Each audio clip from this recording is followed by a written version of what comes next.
La passione per i videogiochi è una parte integrante della vita di molti di noi ed è anche probabilmente ciò che ti ha portato qui. Però spesso ci ritroviamo a chiederci: perché non ho mai il tempo di giocare? Oggi provo a risponderti.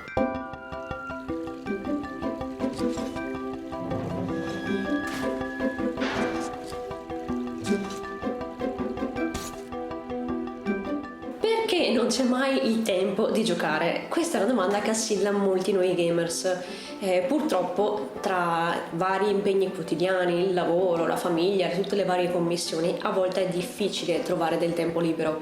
E quello che ne va a pagare le conseguenze è ciò che è meno importante, ossia non i doveri, ma il piacere, il seguire le proprie passioni. Ma non ti disperare, perché trovare il tempo per giocare è una cosa completamente fattibile. E oggi appunto ti parlo del perché non hai il tempo di giocare e a seconda della reale motivazione vediamo come risolverla. Ciao, io sono Manuela e questa è Guida Strategica. Se sei un gamer o un amante degli anime, iscriviti al canale e clicca sulla campanellina per attivare le notifiche, perché qui ti parlerò sempre di crescita personale spiegata attraverso i videogiochi o gli anime. Il primo passo per riprendere il controllo del proprio tempo è iniziare dalla domanda di base, ossia: davvero non ho mai il tempo di giocare? E tu mi dirai: sì, altrimenti non sarei qua. Io ho un lavoro full time, una famiglia, dei figli, delle cose a cui badare e mille altri impegni. Ognuno ha le sue motivazioni per dire di non trovare il tempo per giocare e non sto dicendo che non sono valide, però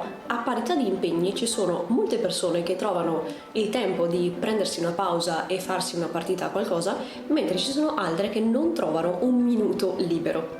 Quindi vediamo dove sta la differenza. La triste verità è che probabilmente sprechi un sacco di tempo senza rendertene conto. Quindi parti da un esame di coscienza e chiediti il perché non hai tempo. Questo esame di coscienza fallo con la mente aperta, non andare a cercare giustificazioni, ma vai a cercare una soluzione. Quindi prova a chiederti che cosa fai durante le tue giornate, come occupi effettivamente il tuo tempo. E qui il tuo smartphone può esserti d'aiuto. Infatti, se vai nelle impostazioni benessere digitale, potrai vedere come hai usato il tuo smartphone, quante ore hai passato su quale applicazione. Instagram normalmente è quella più problematica, però ognuno ha un po' le sue. O comunque ci sono mille altre attività dove potresti aver perso il tuo tempo senza accorgertene. Per esempio, se sei abituato a guardare un film la sera o se magari ti guardi 17 serie a settimana. Allora in questo caso le questioni sono due: o non ti va di giocare o senti di non avere abbastanza energia per farlo. Se non ti va, non ti va e abbiamo concluso qui. Se invece senti di non avere abbastanza energie e senti che effettivamente passarsi 2 ore sul divano è molto più semplice che giocare, allora vediamo il perché. Giocare infatti è un'attività molto attiva, non è come guardare passivamente la TV o scrollare il feed di un social. Il videogioco, il giocare, richiede tanta energia perché ci richiede di prendere decisioni, capire cosa fare, come farlo, allenarci a farlo meglio, combattere e sconfiggere i nemici. Insomma, di energia ne serve parecchia. L'idea di alzarsi, accendere il PC o accendere la console, scegliere un gioco a cui giocare e poi effettivamente iniziare a giocarci, magari aspettare anche che Steam si aggiorni o la Play si aggiorni, sembra già faticoso, soprattutto se si è molto stanchi. L'idea invece di sedersi sul divano, accendere la TV, scrollare dei social e poi rendersi conto di aver scrollato per un'ora è tutto molto più semplice. Ti metti lì e ti dici: vabbè dai, mi guardo qualche reels e mi rilasso un po'. Il problema è che poi alla fine di quell'ora che non ti sei reso conto che è realmente passata, ti senti più rilassato? Purtroppo no. Ecco allora che scavando un po' più a fondo iniziamo a scoprire che il problema non è la mancanza di tempo, ma il problema è la mancanza di energia e quindi è lì che bisogna andare a lavorare.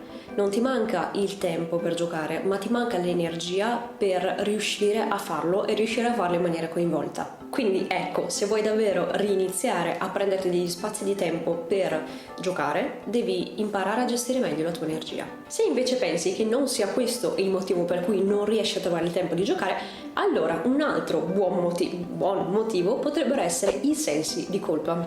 Infatti i videogiochi, anche se ultimamente si sono un po' ripresi, vengono comunque considerati, socialmente parlando, una perdita di tempo. Infatti ad un bambino dai in mano un videogioco per farlo stare un po' tranquillo o per farlo svagare un po', ma un adulto con un videogioco in mano che fa? Perde tempo. Ed ecco uno dei tanti sensi di colpa che la società ci instilla. Quei sensi di colpa che, anche se razionalmente sentiamo che non sono giusti, non riusciamo comunque a toglierceli di dosso. Allora, i videogiochi, come tutte le cose piacevoli, possono effettivamente essere una perdita di tempo, come possono anche creare una dipendenza. Un po' come lo può essere lo smartphone. I videogiochi però possono anche essere un punto di crescita personale per ognuno di noi. Dipende dal modo in cui li si usa. I videogiochi infatti possono essere strumenti utilissimi per rilassarsi, vivere nuove avventure, entrare in contatto con le nostre emozioni, anche imparare nuove abilità e anche essere degli strumenti sociali se si gioca online, ad esempio. Quindi il sentirsi in colpa se ti prendi del tempo per giocare può essere dovuto o a un fatto culturale o al fatto che hai la consapevolezza di usarli male. In entrambi i casi puoi provare a bypassare il problema cercando di avere un approccio diverso al mondo dei videogiochi. Per esempio, puoi darteli come premio dopo aver fatto qualcosa che ti eri prefissato di fare. Oppure potresti usare il videogioco per spezzare altre attività. Per esempio, io quando faccio le pulizie apro un videogioco e ogni stanza che finisco mi prendo del tempo per giocare, staccare dall'attività, rilassarmi un po'. Questi sono due esempi che puoi usare per provare a cambiare prospettiva riguardo ai videogiochi, desensibilizzare il tuo senso di colpa e provare a riqualificarli. Provaci e fammi sapere come va. Ma se anche questo non è un tuo problema, allora un altro possibile problema è che il tuo partner non gioca. Adesso mi rivolgo alla fetta più grande del mio pubblico che è lì a dirmi: sì, ma mia moglie, la mia compagna, non gioca e ogni volta che io gioco lei la vede come un tempo rubato alla coppia. Non capisce la mia esigenza di voler giocare. Come faccio? Allora, può essere che una persona che non è abituata a giocare, non conosce il mondo di gioco, abbia dei pregiudizi nei confronti dei videogiochi.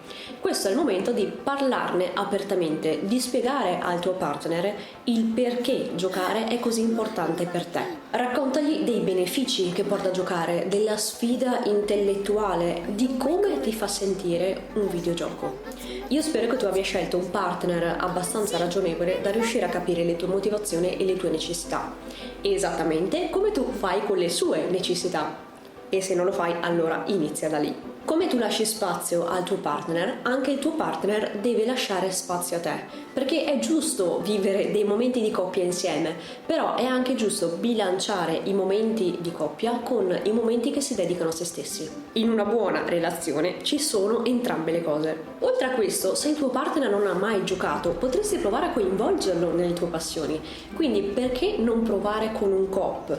Magari iniziando da un co-op che, conoscendo il tuo partner, puoi pensare che potrebbe piacergli e coinvolgerlo quindi nell'attività. Insomma, la chiave è la comunicazione e sia che tu scelga di includere il tuo partner in questa cosa o prenderti del tempo per giocare da solo, l'ultimo punto è quello che va bene per entrambe le cose, ossia scegliere il giusto gioco. Ogni videogioco deve essere adatto al momento che stai vivendo. Infatti la scelta di un videogioco può trasformare una sessione da soddisfacente in frustrante e viceversa. Quindi ti consiglio di scegliere il videogioco sia in base all'impegno che ti richiede, sia in base al tempo che puoi dedicare ad ogni singola sessione e in generale.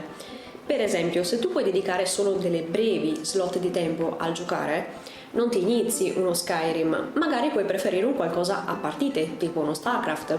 So che è un po' un colpo al cuore rinunciare agli open world epici, però questo può davvero fare la differenza sul modo in cui approcci un gioco. Se hai poco tempo a disposizione è meglio evitare il lunghe run e favorire piuttosto brevi sessioni di gioco. Infatti optare per videogiochi che hanno partite brevi o che comunque possono essere interrotti in qualsiasi momento e ripresi ti cambierà completamente l'esperienza di gioco. Ti permetterà di goderti un po' di sano gaming senza ansie varie. Allo stesso modo devi anche valutare l'energia che hai a disposizione, oltre che il tempo, perché anche se magari oggi ti prendi l'intera giornata per giocare ma hai poca energia, magari è meglio scegliere un gioco un po' più rilassante, tipo i Pokémon, piuttosto che andare su qualcosa di impegnativo come Amnesia o Rinel. Quelli sono più adatti per quando hai bisogno di una sfida più intensa, e riuscire ad ottimizzare queste cose, riuscire a bilanciare il giusto videogioco con il livello di energia e di tempo che hai, cambierà completamente la tua esperienza e ti permetterà di goderti veramente i videogiochi. Insomma, trovare il tempo per giocare può essere apparentemente una sfida enorme, ma come hai visto,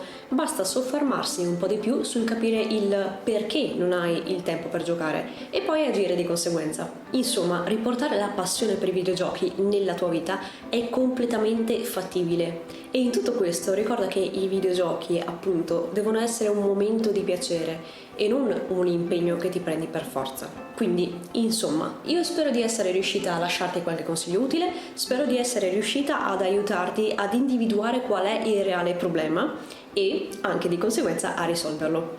Se il video ti è piaciuto, metti un mi piace, magari condividilo con un altro povero gamer che senti di non avere il tempo di giocare, e poi puoi anche iscriverti al canale e cliccare sulla campanellina per non perderti i nuovi video e rendere la tua vita migliore grazie alle tue passioni.